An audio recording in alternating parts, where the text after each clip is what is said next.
Episode 4. It may seem like I'm bringing out a lot of negatives, but it is important to point out that I'm not doing it to put the game down, or that I dislike it for that matter. Quite the contrary. I genuinely like many of its elements, but I often have a feeling that the tools the authors use are misplaced. Used in the wrong order or to no avail, and as a result, I feel frustrated by unfulfilled potential or disappointed by the direction game decided to take. Episode 4 is a prime example of that. The idea of the main character's brother being manipulated into joining a religious sect is great, but it doesn't work in the overall story of the game, not for Sean anyway, because there are no stakes involved.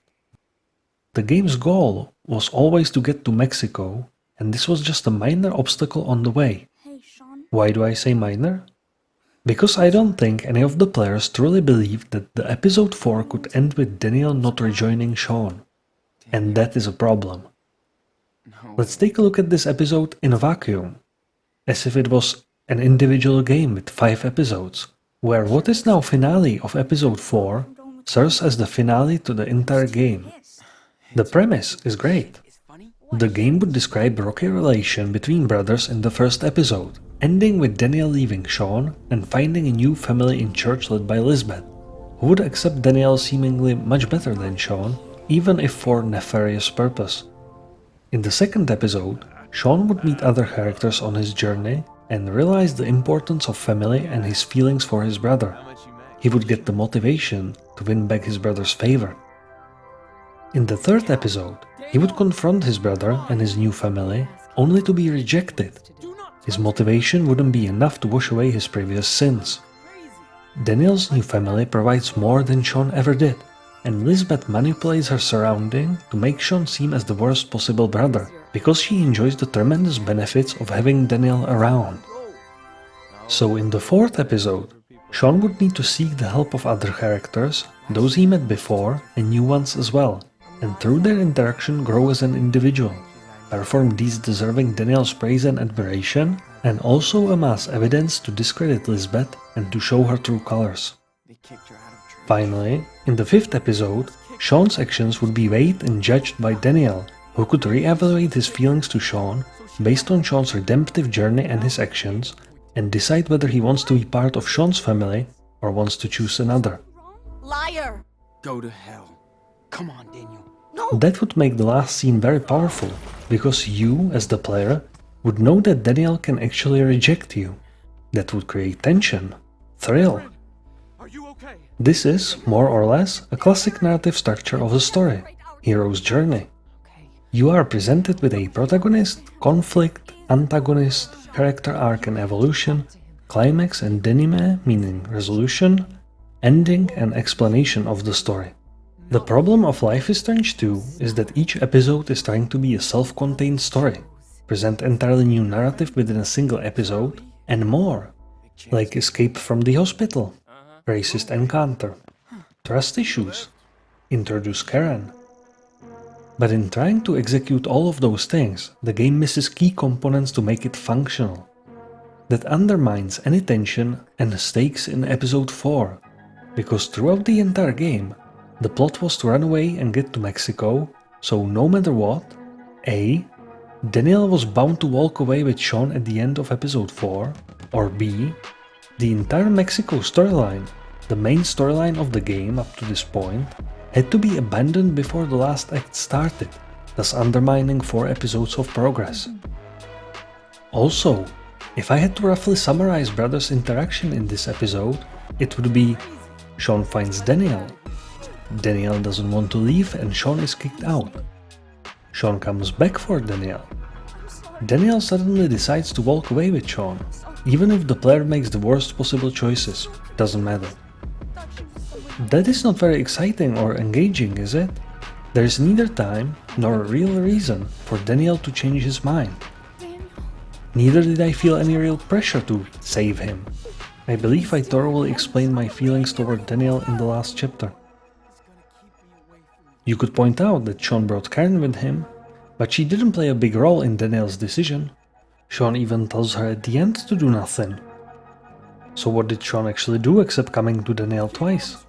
Coming twice never solved any of my issues, so as I have said, I like the episode's idea, but there just isn't enough time to really bite deep into the presented and very complex issues, especially since this episode also contains quite a lot of scenes which don't seem to have any contribution to the overall story or character development or anything really, and just bad runtime. With all that said, let's start the episode from the beginning and take a closer look. They soon entered the old forest of the giants.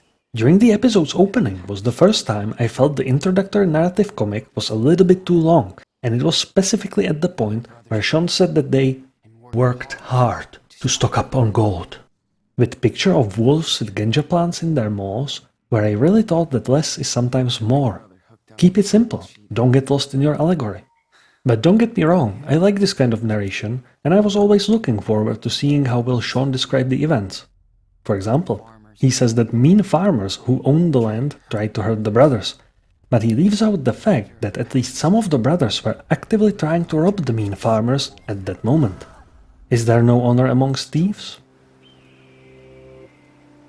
We are then presented with the dream sequence where Daniel tells Sean to find him before falling off a cliff.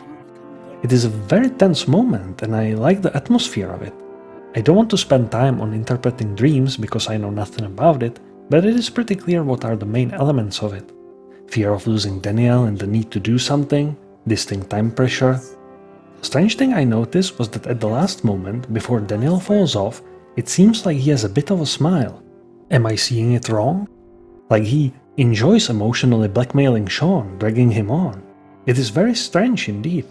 From what we know about how scary can Daniel be, it could mean something sinister like, "Hello, Danny. Come and play with us." Or, Come on, bucko. Don't you want a balloon? I should make a living out of these.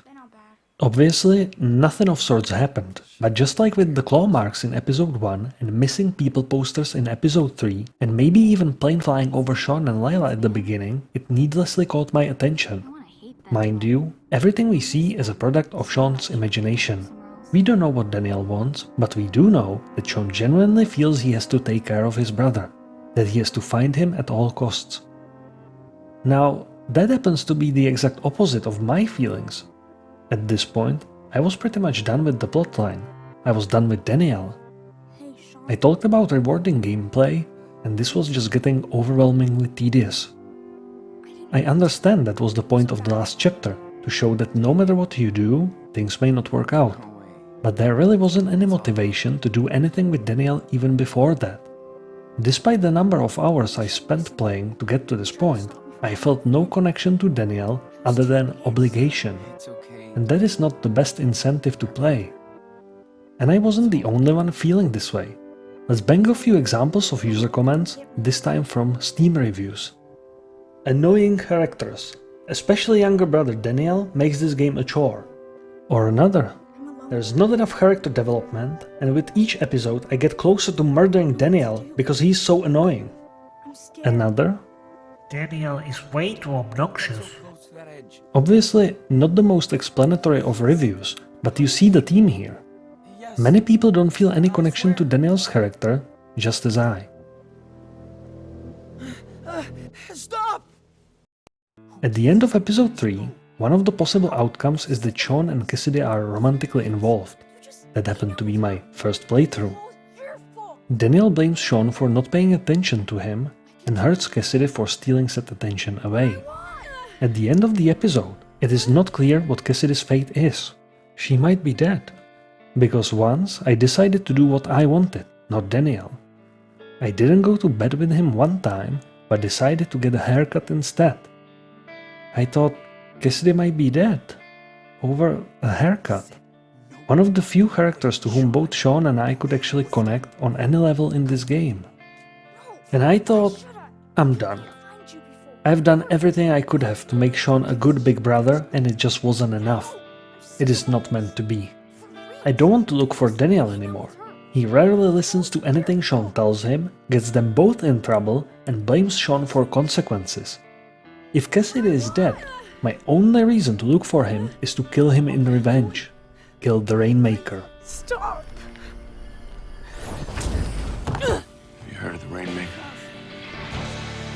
Other than that, I just want to go away. Just be at peace. Oh, and by the way, I've talked about flat character arc. Deciding to kill a brother would be an example of a negative character arc where the protagonist does something evil but makes the audience cheer for him anyway. Think Walter White of Breaking Bad. That demonstrates how disconnected I felt from Sean, my character, who wanted to do exact opposite in episode 4, who wanted to find his little brother and take him to Mexico, even though it seemed like Daniel just hated Sean at that point. I wanted to do something different. I wanted to explore what the game has already shown me. I was curious about what was going on in Seattle, what happened to Claire and Steven after cops showed up, what happened to Chris and Charles, not to mention Finn's gang. Instead, it was forcing me to take care of Daniel again, and I didn't want to. Besides being tired and unmotivated to find Daniel, what should I even expect after doing so? Shove me to the ground with telekinesis? Tell me I don't pay attention to him and that I'm the worst brother? Choke out my love interests? Poke out my other eye? No thank you. And truth to be told, nothing suggested that Daniel wanted to be found either. He hurt Sean even though it was an accident, but then ran away from the place, left the state, didn't attempt to contact Sean, and seemingly completely forgotten about him. And don't tell me he's too young to stand up for himself. Episode 3 established he wants to be more individualistic, taken more as an adult, do what he wants. With his power, nothing could prevent him from seeing his brother if he wanted to. And the game demonstrates that very exact thing in the last episode at the police station. However, there is a great moment to endear Daniel to the player and prevent him from feeling so disconnected. The scene in the Arizonian Canyon and the way Daniel fits into the camp of Away is the best brotherly moment in the entire game. It presents him well as a small kid who just wants to play and have fun, and these scenes make you care for him. That canyon scene, or a similar one, should have been one of the first scenes in the game, to show the carefree Daniel the player could grow onto and put it into contrast with troubled Daniel later, to make it clear how much he has been influenced by events around him. I will talk about it more at the beginning of episode 5. Continuing, Sean wakes up in a hospital. Game skipped 2 months after events at Merrill's farm. Before, I've said that these time skips robbed me of player experience and character development, so I feel I should mention that this was another justified time skip. Nothing of importance really happened during the time. Sean was in coma for a few weeks, followed up by rehab. Nothing really interesting. Although, I would like to explore Sean's reaction when he found out he lost an eye. We meet Joey, a nurse who became friends with Sean in the last 2 weeks. He does a few tests on Sean's vision and gives him all clear to be released, meaning Sean will go to juvenile detention center on the next day. During the scene, we get to see the world from Sean's one-eyed point of view. That is interesting and definitely made me feel the change Sean experienced. Guessing the distance of the pen is a functional minigame, unlike some we shall not name. After that, Detective Flores makes an appearance, asking Sean about what happened on Merrill's farm. She says she'll be taking you to juvenile center on the next day. Joey comes back after that to clean your eye hole and explains to you how to do it on your own. So basically, nothing of importance happened. Everything is just a flavor. So far, none of the given information will have any effect in the future. Some of the things seem like they could be important. For example, remembering to clean your eye socket and following the correct procedure to prevent infection. Or, Sean's limited vision could also have interesting payoff somewhere down the line. But they never have an effect. None of it means a damn thing. Why even introduce Detective Flores as a character? While I understand it needs to be established that Sean is running out of time, and if he wants to escape, he has to do it tonight, given how many events the game has skipped during the previous episodes, it would have been just fine to let Joey tell Sean all the necessary information. It felt a little bit like padding the runtime of this episode, especially when Flores leaves to make a phone call while you just sit there and wait for her to finish. Keep that in mind, because that feeling was getting stronger in later scenes. Why was that even in the game? Was it to show her as a more relatable human being? Or that she doesn't really care about you? It could be a setup for something in the future. Maybe we will be present on the other side of that phone dialogue in the next season. But probably it was just nothing. After that, Joey gives Sean back his journal, where you get to know that Daniel is with Jacob in Haven Point, Nevada. Sean decides to escape. Gotta get to him. To the escape itself, I like that for a change, there are options you can choose from, and they differ not only in execution, but mainly in morality. Maybe I wish there was some element of danger. For example, if you decide to climb out of the window, there could be a skill check. Press buttons quickly, or in a sequence, or you will fall and die. You know, like trimming weed butts, but with stakes involved. I understand that this is a story-driven game, and I agree that letting the player die could disrupt this experience, but to put some minimal risk seems like a good way to let the player know that some of his actions may produce catastrophic results. If there are no stakes whatsoever, it can push the player to unreasonable decisions or simply make him not care about the implications of his actions. Example can be found at the end of this episode, where Sean gets repeatedly hit in the face with a pistol and gets the gun pointed at him, and is being threatened by a violent convicted criminal controlled by a religious fanatic, but keeps getting back up. Like, what's the game gonna do? Shoot Sean in the face before the last episode? Maybe it could. Having few elements of actual danger to character's life sprinkled through the game could make the player really think whether he wants to risk his life, or attack the guard, or talk back to Nicholas, because now he would be pressured by two factors rather than one: morality and self-preservation. And looking at the real-world examples, when shit hits the fan, self wins over morality most of the time. But those who can suppress their ego and choose the path more virtuous are often called heroes. I am not saying that these life or death moments should come often. It would really be detrimental to player's experience and tempo of the game to let the player die. But in few specific moments, say once per episode, when the game makes sure that the player knows what he's doing is dangerous, why not? When I was a kid, I had a bunch of game books by Steve Jackson and Ian Livingstone. Game books are interactive stories which give you options, and based on your choice, you turn to a specific page and section and continue reading there. And I remember in one of them, the Shamutanti Hills, you came to a three-way junction and thus could go left or right. If you chose to go left, you would see heads on pikes at the side of the road, and the book would tell you, "Careful, this is headhunter territory. If you want to continue, turn to section X. If you want to go back and take the other road, turn to section Y." Well, and if the reader/player stubbornly continued, he encountered headhunters and his head ended up on one of those spikes as well. He had to start his journey over.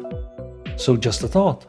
Demonstrate that Sean is not immortal to force the player into actions based not only on the principle of morality, but also common sense. It is more rewarding to accomplish something when a character's life, and with it a little bit of the player's progress, is at stake. Anyway, the escape scene is great. You can interact with your environment. You have different options leading you to your goal. Not only physically different, but morally as well. Do you smack the guard over the head with a metal pipe? Or will you risk your life to climb out of the window? Will you ask Joey for help? Or will you attack him? It is actually a pity Daniel isn't there to see how you react. I can only wish there were more scenes like this throughout the game, because this was one of the few where I felt like my decisions mattered.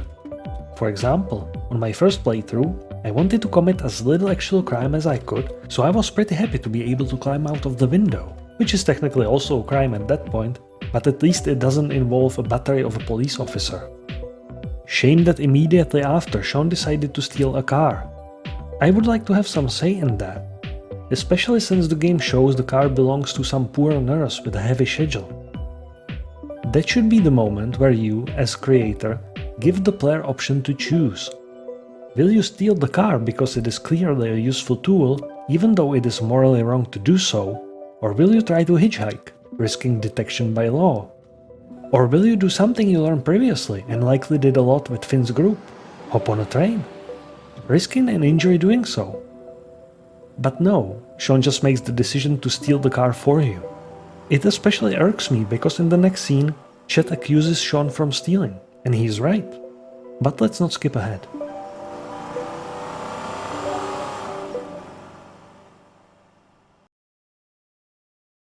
Sean drives to Nevada and stops somewhere in the desert to sleep overnight, and we get another dream sequence. It is a sort of memory dream. I genuinely don't know if it had any purpose other than flavor. I like Esteban well enough, and I was glad that Sean felt some sort of comfort for at least a little while, even if just in a dream.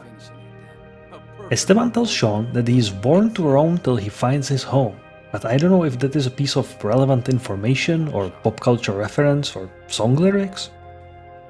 It seems like he wants to say more, but he never gets to it. Another open end.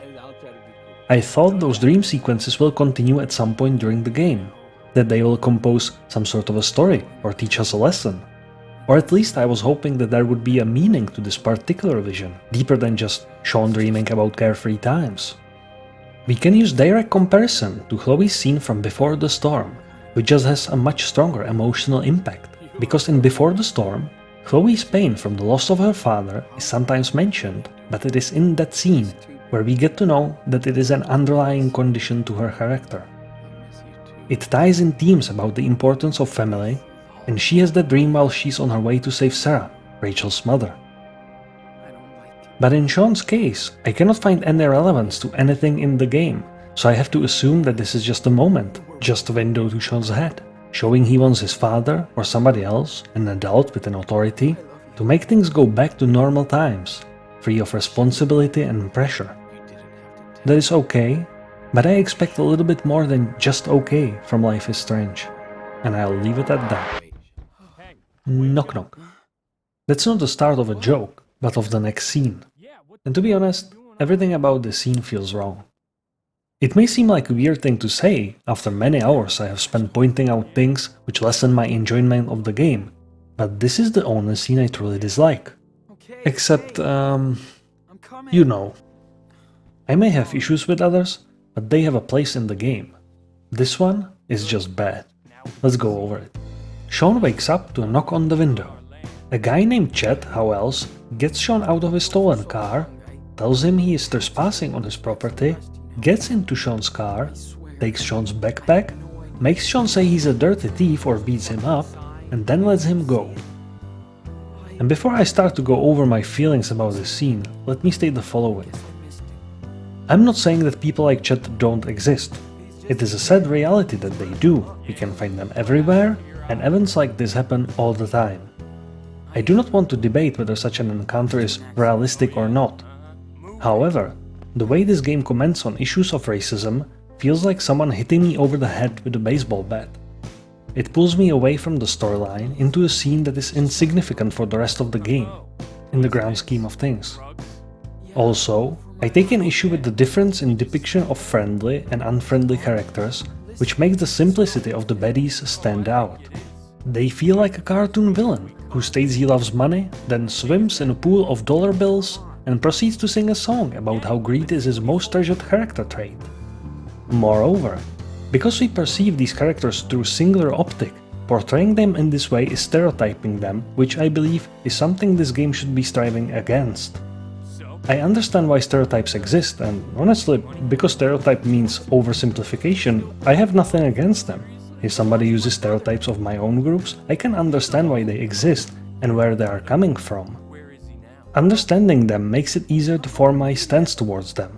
But obviously, I do have issues when stereotypes are used negatively, when they purposefully strip a person of their individuality and turn them into a caricature instead of a full-fledged human being. And I have a feeling that this game is doing exactly that.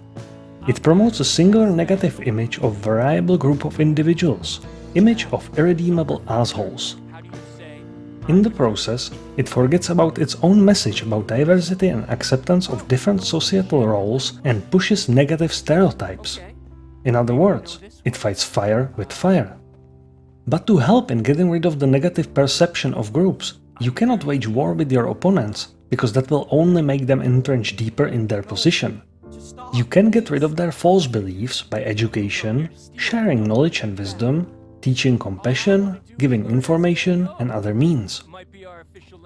Teaching, taking care, educating, and gaining wisdom happen to be some of the game's central themes, and I feel that if you want to deliver a powerful message, you need to aim higher than just at your target audience, which already shares your viewpoint, and instead, you should aspire to reach out beyond and create a bridge between different groups.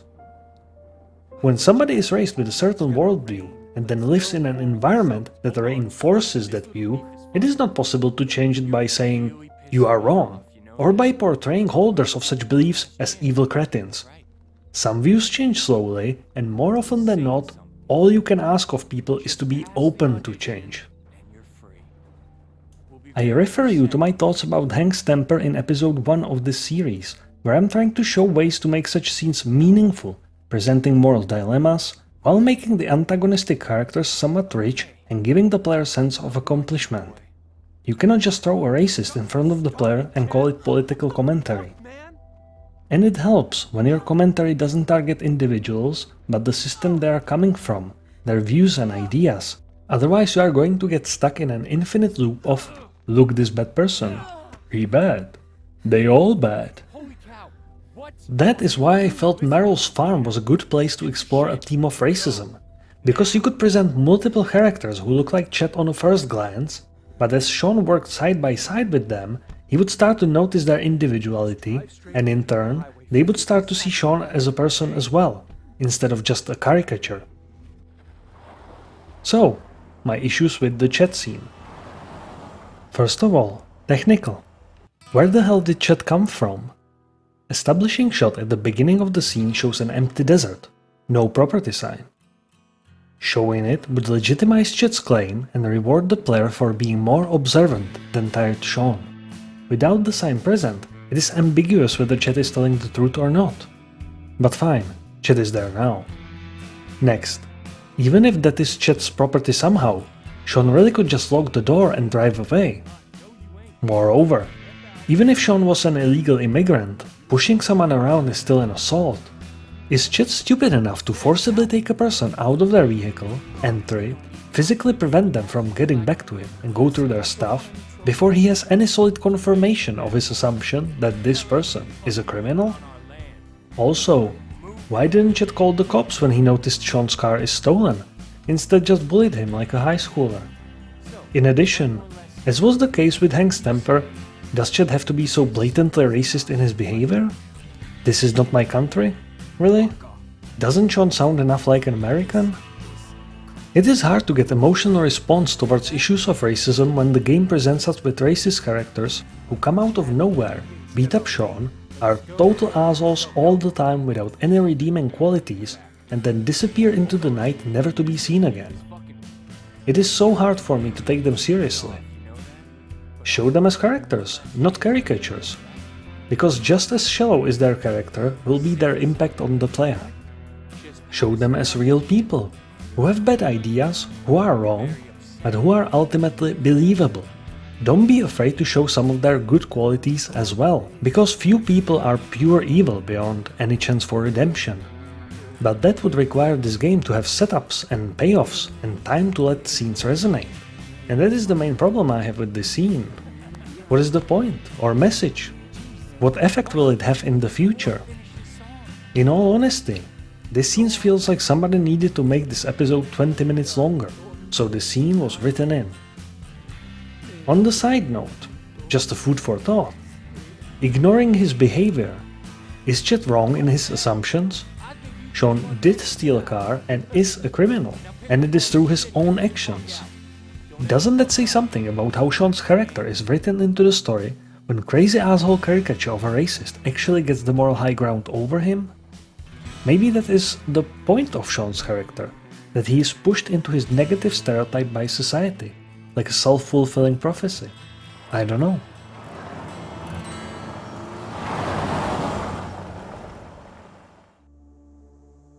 In the next scene, Sean ran out of gas, so he's walking at the side of the road towards Haven Point, in the scorching heat. I kind of enjoyed the moment, just a character left with his thoughts. Beautiful scenery. I have to say that location scouting was on point while making this game. Every place just looks gorgeous or interesting. Whoa. A truck driver stops by, offering a lift. Hey, need a lift? Based on the previous scene, you may have trust issues and choose to walk, but no matter what you decide to do, it has no impact. Just like most of the scenes in this episode, this one seems to be devoid of any substance. Your decisions don't matter. One interesting thing though, the truck driver tells Sean it will take about an hour's drive to get to Haven Point. Given the distance, temperature, the fact that Sean has no water, and how he looks during this scene, I genuinely don't think he would have made it there on foot.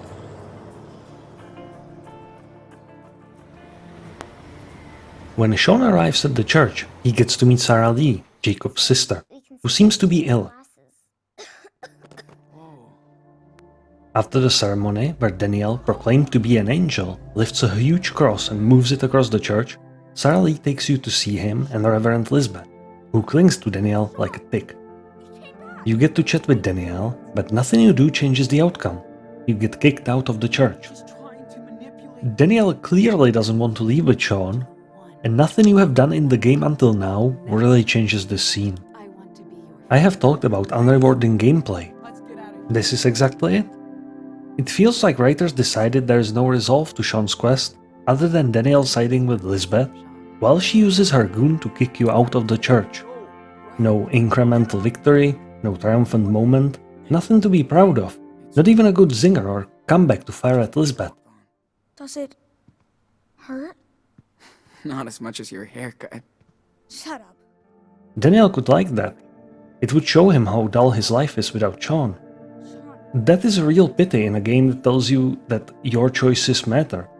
From Sean's arrival to the church to his forced exit, the player couldn't do anything. The fact that you even got to choose dialogue options or participated in any interaction was just a formality and was utterly meaningless. I kind of detest it. I would like to point out that this adventure took about an hour and a half of playtime of this episode and amounted to no difference in the overall story. And I think that's one of the reasons why this episode feels out of place or forced onto me. It reminds me of the Telltale games, where the player gets to click a few times to reach the end of the game, and it's called interactive story. You see, typically, when you write a story, you progressively increase tension related to character's main goal, and the end of episode 4 should be very close to the peak of that tension. As I have mentioned earlier, with the proper antagonist, by now, Sean would feel like he had to escape to Mexico or he would get caught by Detective Flores.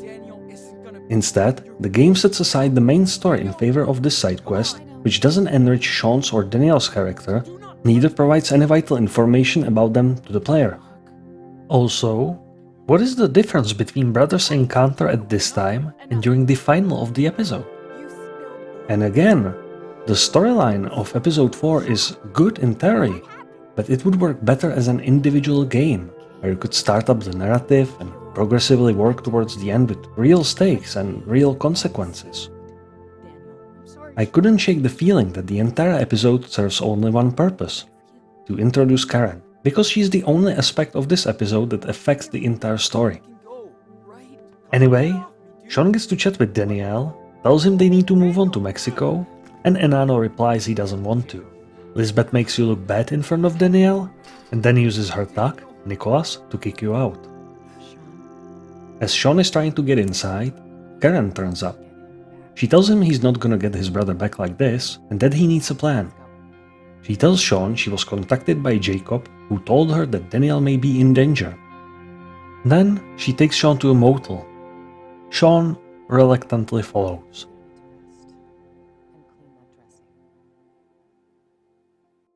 It is sort of interesting, because in the motel, Sean clearly states in his journal, "Don't want anything from her, nada." So, why follow her in the first place?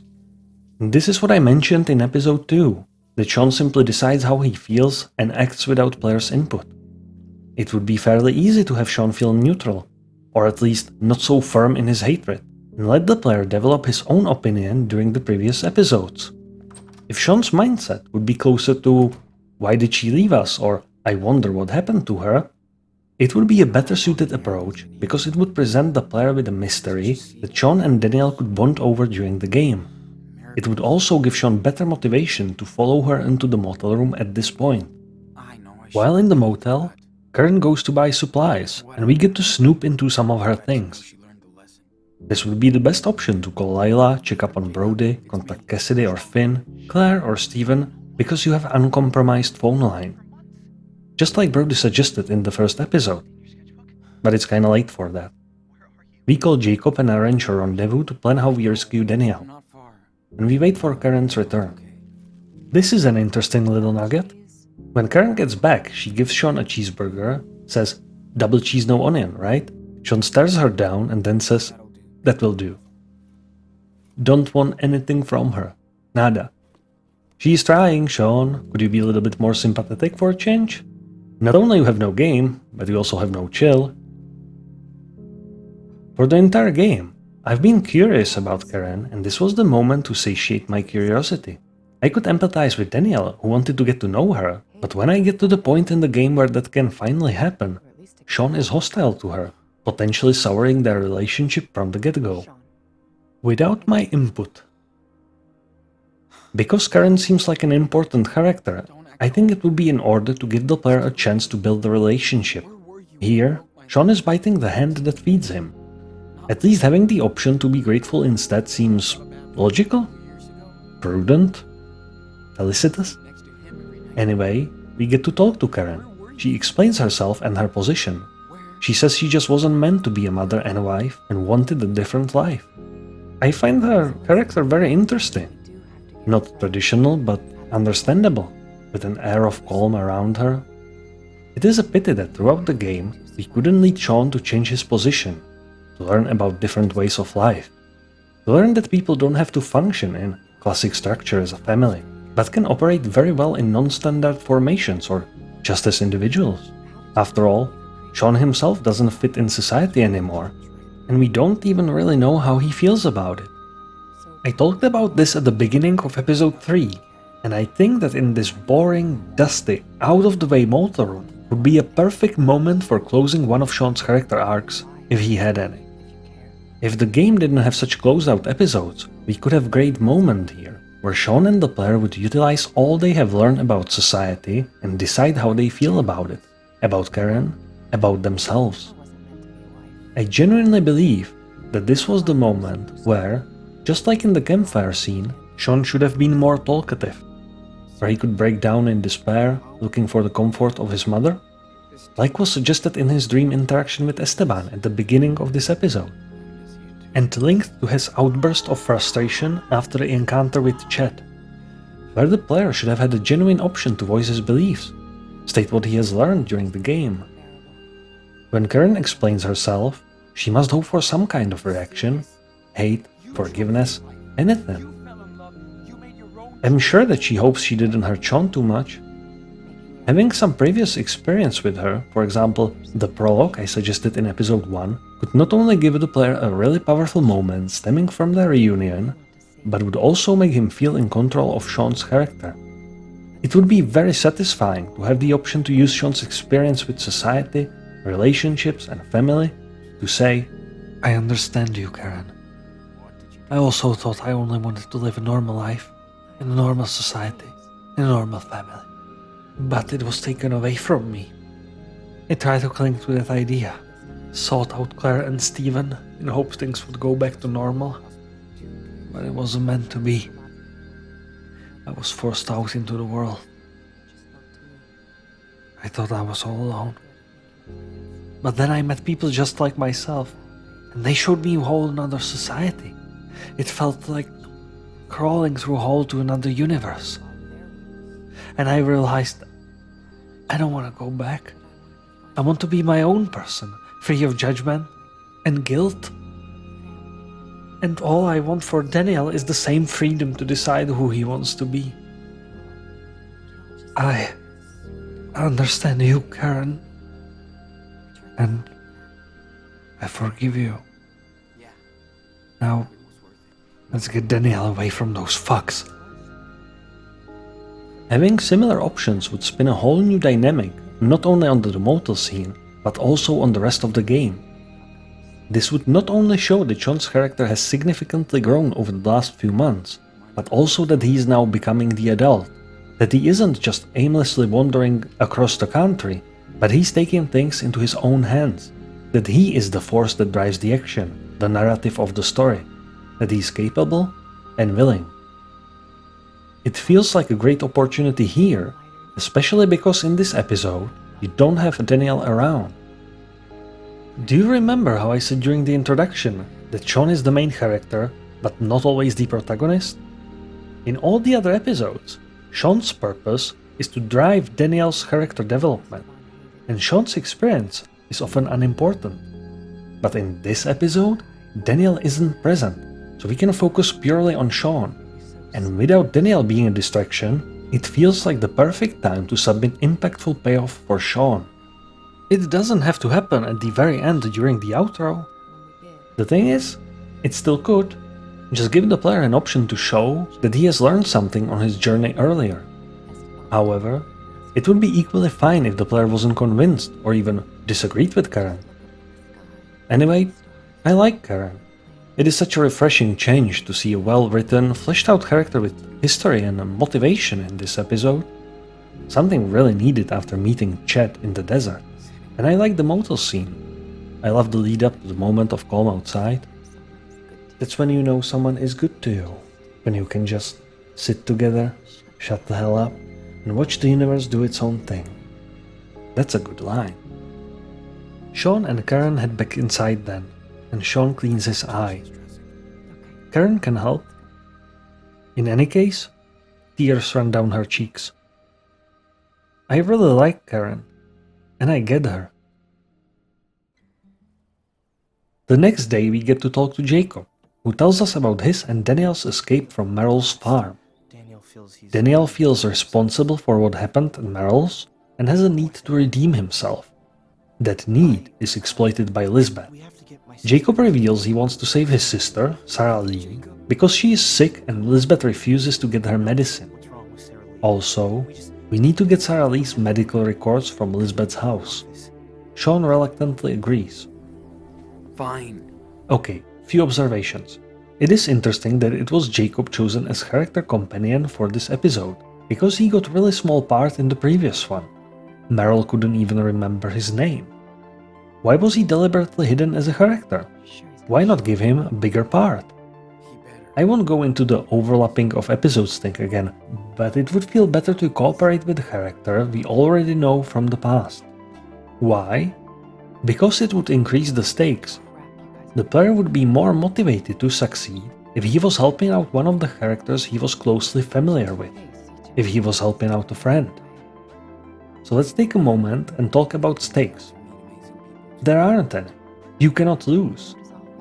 No matter what choices you make or how much you mess up, you know you will walk out of this episode with Daniel.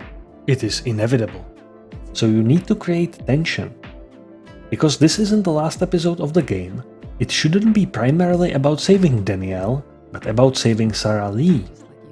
For that, you would need motivation. So either in episode 3 make Jacob more prominent and relatable, make him Sean's friend, and even possible love interest instead of Finn, or make Sarah Lee Finn's sister. Maybe let someone else hatch the plan to rob Merrill, or not, to make things more complicated. In other words, endear Jacob to us. And, more importantly, have the possibility to fail to save her. In this episode, Daniel could be used as a character to hold you accountable, sort of a judge. He might be willing to leave with Sean from the moment he sees him, but not without helping his friend Sarah Lee, who is in trouble. That way, you are not presenting false stakes. You know Daniel will leave with Sean, but you'll have to work with the character Sean cares about to fight for Daniel's favor. Especially since Daniel feels you let him down in episode 3. Then, it is up to the player to investigate the best option to get Sarah Lee out of Lisbeth's ecclesiolatory paws. As in the hospital scene at the beginning of this episode, there should be multiple ways to go about it. After all, this is the end of the episode.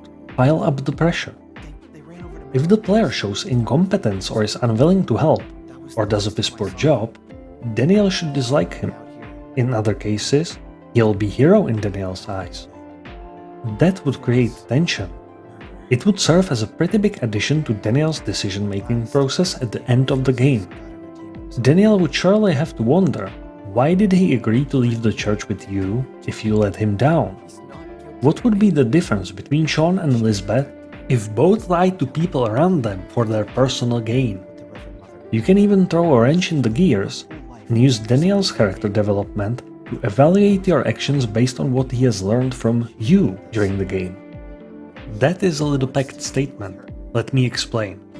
If the player led Sean to non-violent solutions and did righteous decisions during the game, Daniel will judge you harsher if you lower your morals now, if you fall from grace. And vice versa, if you have raised him to be a little thug, he may think less of you if you show sympathy and/or weakness. Let's go back to the actual story. Because there are no stakes involved, you cannot fail at any task and Jacob will retrieve his sister no matter what happens. It makes me wonder, why was this plot even introduced?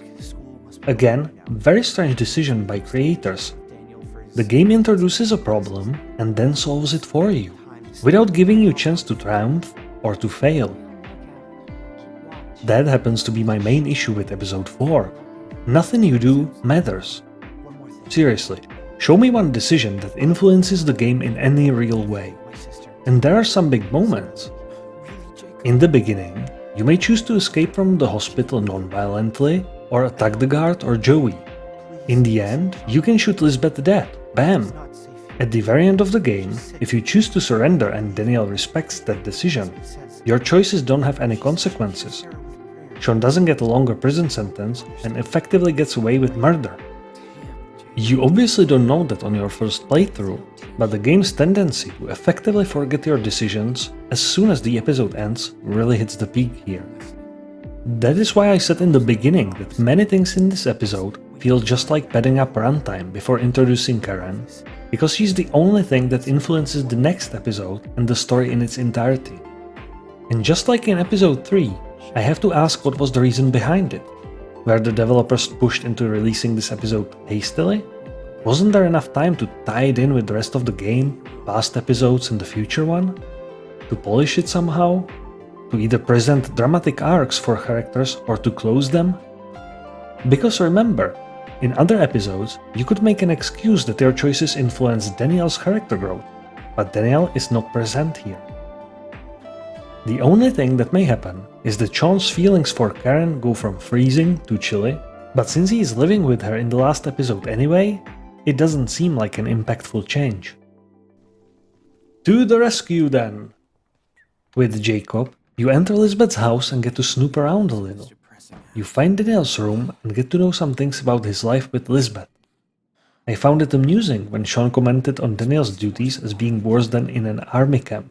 Like, Jesus, Sean, you've never had to make the bed or do the dishes? Later, Sean has the option to tell Daniel that this place is worse than school. Can I play a character that at least pretends he's somehow mature? I mean, I've seen Daniel's math homework at the beginning of the first episode, and I've gotta tell you, a little schooling won't hurt. Anyway, you get to snoop around a little and you can find out that Lisbeth is a hypocrite. Who knew? For example, preaches no medicine, only faith, but of course, has some meds for her own needs. It is a pity that she doesn't have any redeeming quality, like, I don't know, helping out members of her congregation, or adopting children which lost their parents, which would make her decision to adopt Danielle look less selfish. This game does such a good job of portraying good or friendly characters, but every chat is just so one-dimensional. And while I understand that there might not be much variance or redeeming qualities in leaders of religious sects, maybe use the power of imagination and work on one to spice things up? Because the game doesn't present strong dilemmas, every decision is on the nose. There are no hard choices or moral conundrums. We instantly know who are bad characters who need to be defeated, and their evilness is axiomatic. It is easy to fight Lisbeth, because you know she is evil. She is a liar, banished from her previous church, manipulative. Selfish, she only wants to adopt Danielle for personal gain. When she blames Karen for being a bad mother, You know she does it because she's trying to con Daniel into siding with her, because she wants to use him as an attraction for her church and as a cash cow, not because she cares about Karen's character or Daniel's well-being. But what if, instead, you found out that she adopts children from broken homes and makes a wonderful community for them? She might be a little too devout to God, which gives her some negative character traits, more on that in a minute, but her intentions are pure. By presenting her as a bad person, you automatically discard any good arguments she makes because you consider them lies or manipulation. And the game presents it like this. Having her want to adopt Daniel because that is what she does would make for quite a moral sparring at the end. If she was acting out the character I just described, she would genuinely believe that Karen is a bad mother, and let's face it, she objectively is, and Sean is a bad influence, terrible brother, criminal, thief, always in trouble. What if you got to know she is honest in her intentions? What if she told you she can give Danielle a place to stay, community, education, friends, family, love and peace, as she did for the last 2 months? And Danielle was happy. Where have you been? What can you provide him with? Life of an outlaw, always a fugitive from justice? Does he feel safe with you? Loved? Does he have friends? Do you allow him to make any? What makes you a better person than her? What makes you deserve Danielle's favor? How do you justify ruining Danielle's chance for a decent life? Lisbeth could absolutely verbally crucify Sean and Karen both. If this wasn't just an episode of a game, but fully developed story, Sean and Karen would need to do some serious introspection, improve their characters and prove to her and to Danielle that they are better people than her. Instead, the game sets the bar of Lisbeth's character so low that you don't have to do anything. Sean, with all his flaws, doesn't need to improve. He just needs to find out that Lisbeth is such a terrible person that none of her arguments can be taken seriously. There is no moral dilemma, no danger, no stakes, you don't need to overcome any obstacles, and as a result, there is neither triumph in defeating her, nor feeling of accomplishment from winning Danielle's favor. Okay, I've got something. After getting into Lisbeth's office, you find what you are looking for. Sean also pulls a file on Jacob. Do they wanted to cure you from being Gay, you can say it. Gay. Sexual orientation doesn't influence the quality of your character. The quality of your character does. This game kinda sends mixed messages, doesn't it? Is this studio decision which worries about revenue? Why is racism portrayed so blatantly in this game, but when it comes down to talking about homophobia, the game chickens out? As I've talked about in episode 3, about the relationship with Finn. It is not forced or heavy-handed to talk about sexual orientation. Quite to the contrary, this is the moment to talk about it naturally. You don't have to wallow in it, just state it as a fact, as something normal. To preserve the original format. Did they wanted to cure you from being gay? It is what it is. You got kicked out of the church because you are gay. Churches are stupid like that. It probably has something to do with Leviticus 18:22 and 29. Thou shalt not lie with mankind as with womankind, it is an abomination. For whosoever shall do any of these abominations, even the souls that do them, shall be cut off from among their people. Pretty much Jacob's backstory spelled out for you. I am mentioning this because I felt Jacob could use a stronger moral support than Sean was able to provide, and because this felt like a good place in the game to make a statement. Sean and Jacob both live with Finn, and his attitude towards sex and love didn't rub on either of them. Finn seems like the type to revel in this stuff. We practice carpe diem with a kick-ass confidence. Sean, sex is the cake and love is just the icing on the top. Here we are all about spirituality, about love and about sharing. Let me show it by having sex, taking drugs and blasting rock and roll.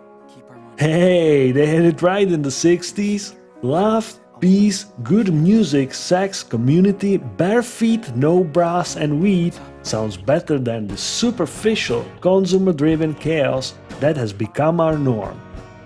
I could pull out so many more. This moment has a great atmosphere, but is instantly lost in the past without any real impact or a chance to make a statement through the experience of your character, and that makes it feel empty for me. A little postscriptum update. I found out from Michael Koch, one of the game's directors, that they indeed recorded alternative line where Jacob states that he is openly gay, but it didn't make it into the game by error. It is a pity, because it would show certain growth or change of his character. I linked his tweet below. Let's go back to the story now. Then, there is a little hide and seek, and it's clever, I liked it. More importantly, this felt like the moment when Jacob's subquest could fail. But again, no matter what happens, Sarah Lee is safe. I was genuinely surprised when Jacob took off afterward. I thought I will have a chance to explore the rest of the Christian camp and help him look for Sarah Lee, like a reward for not getting caught. There are very few explorable locations in the second half of episode 4, aren't there?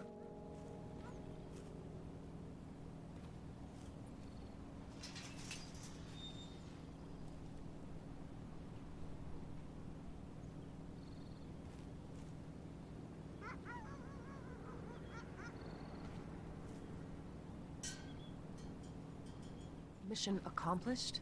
Yep. So one way or another, we meet up with Karen and end up in the church with Lisbeth, Danielle and her goon. When I played the game for the first time, I was fairly invested in what was going on, but after going over it a few times, I got seriously disappointed. I have already recounted why during this episode, so we could experience the emptiness of this moment together.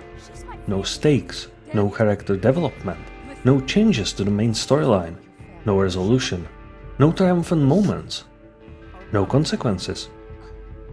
Even Lisbeth's final fate becomes a throwaway line of dialogue in the next episode. The only thing which caught my attention was Daniel's reaction to seeing his mother, essentially for the first time in his life.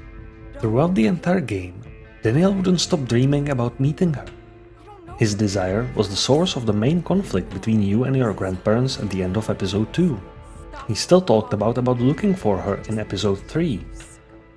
Nothing in this episode suggested Lisbeth would somehow manage to uproot Daniel's yearning, and we have found out a lot about her in her house.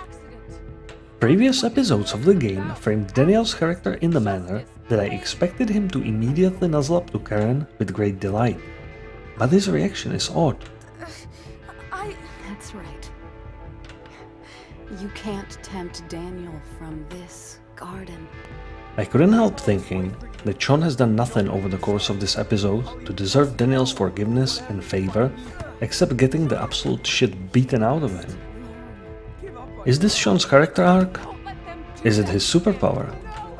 That he gets beaten so much in every episode that he becomes immune to beatings and can use this superpower to emotionally blackmail his little brother into leaving the place where he is happy? I don't know. There was a moment though. Don't move. Just stop.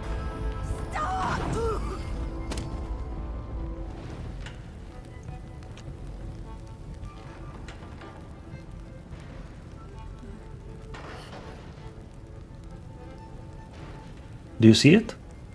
Wait, let me do the YouTube thing. This was my first playthrough. Lisbeth was alive and pissed, and Sean just recklessly dropped a loaded gun to her feet. And in front of Lisbeth were 3 unsuspecting characters with their backs turned to her. Main character, protagonist, and Karen. So yes, during the outro I was kind of at the edge of my seat and my mind was racing. It was sort of a theme of the game that Sean would do something really stupid without my input and I would be just an observer to the fallout. I wondered if writers would dare to go this way. Unfortunately, this is an example of game's confusing storytelling. This looks like a setup. This looks like Chekhov's gun. Let me explain why this is a setup. Loss of a loved one was a theme present in every single episode. In the first episode, Sean loses his father. At the end of the first episode, he symbolically loses all his friends by throwing away his phone, a tool most of us use to stay in touch with people we care about. In episode 2, Sean is forced to abandon Claire and Steven, people who like him and take care of him. In episode 3, he loses all his friends, his sort of surrogate family. He may lose his love interest as well. He even loses Danielle. Also, loses an eye. Connected to this, other characters don't make it over to next episodes, with insignificant overlaps by Finn or Meryl. By this informal rule, Aaron's screen time is up. Moreover, it doesn't matter if Elizabeth is alive or not. If she is alive, Sean has taken away Danielle from her, set her church on fire, humiliated her, made her feel very angry. If Elizabeth is dead, there is still Nicholas. When you were in Lisbeth's house, you could find out that Nicholas has a violent criminal past and is extremely devout to Lisbeth. He believes she saved his life. And Sean or Danielle just killed her. Nicholas has the same motivation to hate you as she does. The gun is right there. Why show it in the first place? This cannot be an accident. Somebody from the creative team had to put it there, and I can't understand why. Did the script say, Sean dropped the gun and as our heroes leave, we just see it lying there on the ground, ready to be picked up? You could have Sean take it with him. You could have Sean throw it into the fire. You could have Sean throw it in a bush outside. You could have it disappear from Sean without an explanation for all I care. You could show one of the antagonists grabbing at it, trying to pick it up, only to find out that it got too hot from raging fire and cannot be picked up.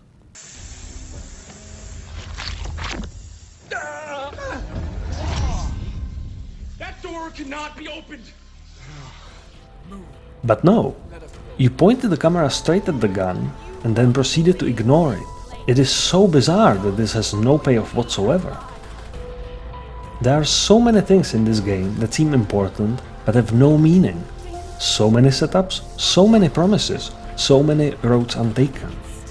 Again and again, throughout the episodes, I talked about how important it is to have setups and payoffs within your stories. Because if what you show to your audience has no value, why should they value anything you show them?